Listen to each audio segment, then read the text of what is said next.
धन्यवाद। आज के इस महत्वपूर्ण प्रेस कॉन्फ्रेंस में उपस्थित मीडिया के साथी श्री अशोक जी, श्री सुधांशु वाजपेयी जी, प्रदेश के महासचिव श्री विवेकानंद पाठक जी, अभिषेक वाजपेयी जी और आए हुए सभी सम्मानित हमारे पत्रकार बंधुओं, अयोध्या धर्म की नगरी है और धर्म और न्याय की परंपरा है। और जिस तरह श्री राम न्याय ट्रस्ट के मामले सामने आए हैं, पूरा देश अपने आप में चिंतित और उस ट्रस्ट के कारगुजारी पर एक बड़ा सवाल या निशान उठा था। पिछले दिनों जो तथ्य और मामले सामने आए, सरकारी अभिलेख सामने आई, कितना बड़ा ट्रस्ट के तमाम उन सदस्यों के द्वारा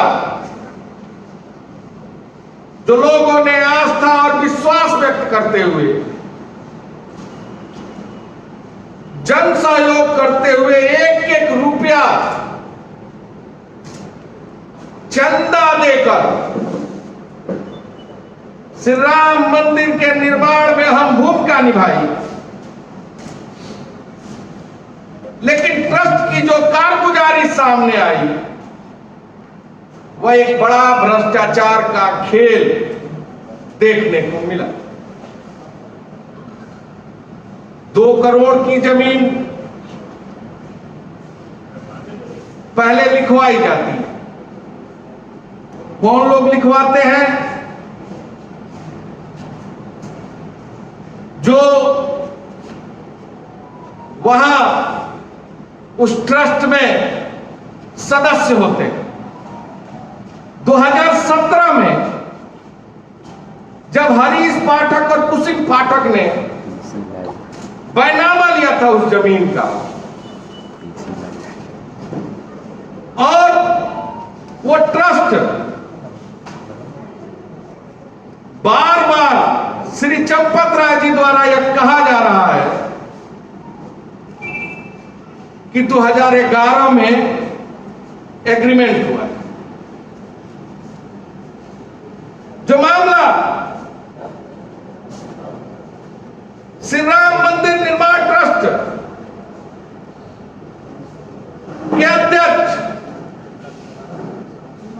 श्री महंत नित्यदास गोपाल जी द्वारा उस ट्रस्ट के कारगुजारी पर एक बड़ा सवाल खड़ा किया गया।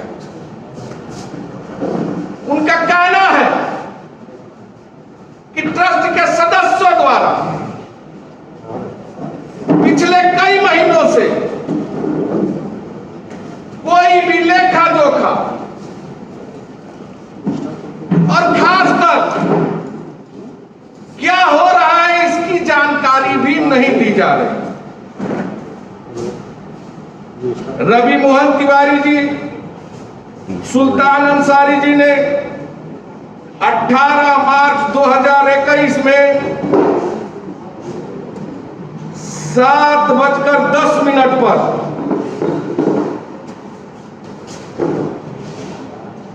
जमीन खरीदी और इसका स्टाम्प पेपर 5:22 पर खरीदा गया। मंदिर निर्माण ट्रस्ट की यह जमीन 7:15 पर खरीदा जाता है और स्टाम्प पेपर 5:11 पर खरीदा जाता है। यानी इससे समझा जा सकता है कि ट्रस्ट के जमीन का स्टाम्प सदस्यों द्वारा और जो बेचने वाले लोग हैं, जो 2 करोड़ की जमीन 18.5 करोड़ में बेचते हैं, वह लोग उसके बाद स्टाम्प पेपर खरीदते। ये उन्हें कैसे पता चला कि स्टाम्प पेपर खरीद के रख लेना है? क्या खेल था? ये उत्तर प्रदेश जानना चाहता। भगवान राम के मंदिर में आए चढ़ावे घोटालेबाजों द्वारा बचाव में कब कहां जा रहा है? यह जमीन 2 करोड़ में इसलिए मिली कि 2019 में एक पुराना एग्रीमेंट था। मतलब जमीन बेचने वालों ने कई साल बिना 1 रुपए लिए इनके पुराने रेट पर जमीन बेचने का वादा कर रखा था। जरा हमें भी दिखाइए ऐसा भूमि मालिक जो दूसरी बार इस एग्रीमेंट पर न चर्चा रवि मोहन तिवारी और सुल्तान अंसारी के रजिस्टर पेपर में है, न मंदिर निर्माण ट्रस्ट के रजिस्टर्ड खरीद पत्र में है। इसका अर्थ बिल्कुल स्पष्ट है कि कोई एग्रीमेंट था ही नहीं। सुप्रीम कोर्ट के कानून के मुताबिक जिस खरीद का इकरारनामा तहसील में रजिस्टर्ड नहीं है और उस पर स्टाम्प ड्यूटी का भुगतान नहीं हुआ, वह मात्र कागज का टुकड़ा है। इस कागज का कोई वैल्यू नहीं है।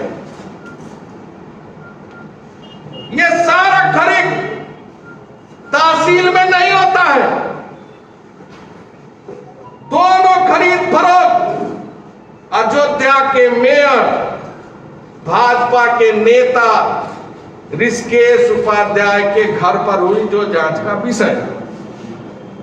वही ट्रस्टी अनिल मिश्रा गवाह बनकर मौजूद थे।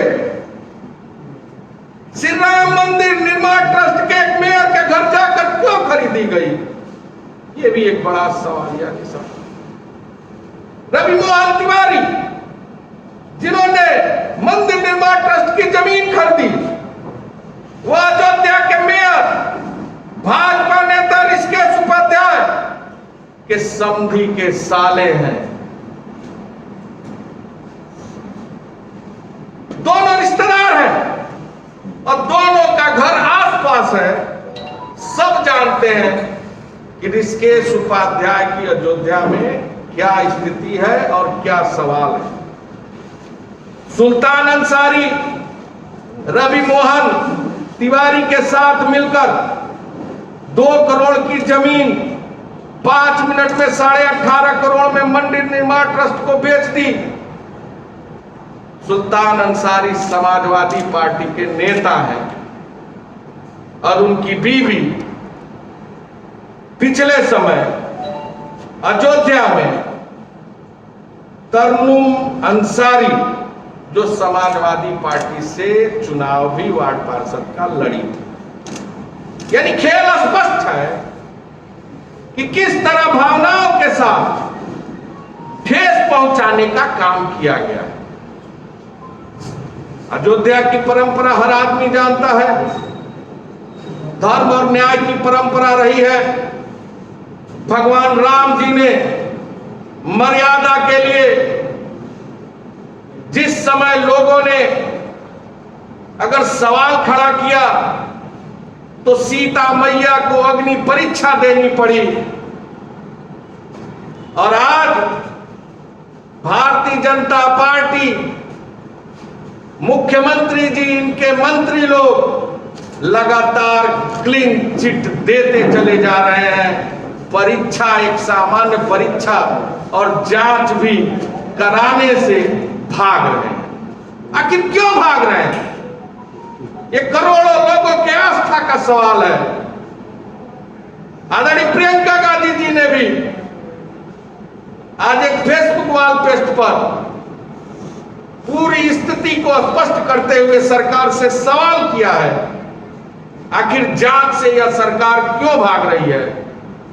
जो मंदिर के पुजारी हैं आचार्य सत्येंद्र दास जी और अयोध्या के तमाम साधु संतों का भी यह कहना है कि इसकी जांच होनी चाहिए, तो सरकार इससे क्यों भाग रही है। हमारी मांग है कि सुप्रीम कोर्ट के जज के देखरेख में इसकी जांच कराई जाए, ताकि पूरे मामले का स्थिति स्पष्ट हो सके। मैं समझता हूं कि सरकार के अलग अलग राय इस बात को पूरी तरह साबित करते हैं कि कल एक पत्रकार साथी ने जब उत्तर प्रदेश के उप मुख्यमंत्री से सवाल किया कि आने वाला चुनाव आप किसके नेतृत्व में लड़ेंगे, उन्होंने बड़े स्पष्ट शब्दों में कहा कि यह फैसला केंद्र सरकार करेगी, यानी उनके केंद्र की कमेटी करेगी। जब उप मुख्यमंत्री वर्तमान मुख्यमंत्री योगी आदित्यनाथ जी पर भरोसा और विश्वास नहीं है, तो यानी यह बिल्कुल स्पष्ट है कि सरकार में भी काफी मत उत्तर प्रदेश के सामने है। पुनः इस मांग की जांच करता हूं और कल उत्तर प्रदेश कांग्रेस कमेटी द्वारा सभी उत्तर प्रदेश के जनपदों में, शहरों में इस मुद्दे को लेकर कि सुप्रीम कोर्ट के देख रेख में इसकी जांच हो, जिलाधिकारी के कार्यालयों पर कांग्रेस पार्टी के कार्यकर्ता ज्ञापन सौंपेंगे, प्रदर्शन करेंगे, आंदोलन करेंगे। बहुत बहुत धन्यवाद। सर, एक सवाल है इससे जुड़ा हुआ। राहुल गांधी को केस ट्वीट को लेकर के मुख्यमंत्री जी का एक बयान आया है, उन्होंने कहा है कि इन्होंने कभी सच बोला ही नहीं है, इसलिए सच नहीं बोल पा रहे हैं। राम मंदिर को लेकर के उन्होंने कहा। योगी आदित्यनाथ जी संत हैं और महंत हैं, और संत और महंत की परंपरा रही है कि कभी झूठ ना बोले। लेकिन आप 4 वर्षों से उनके शासनकाल को देख रहे हैं, झूठ के अलावा, हेडिंग मैनेजमेंट के अलावा, ब्रांडिंग के अलावा उन्होंने कुछ नहीं किया। अभी उत्तर प्रदेश में कोरोना मिसमैनेजमेंट के कारण कोरोना के दौरान हजारों लाखों की संख्या में लोग ऑक्सीजन बेड, वेंटिलेटर के अभाव में दम तोड़े।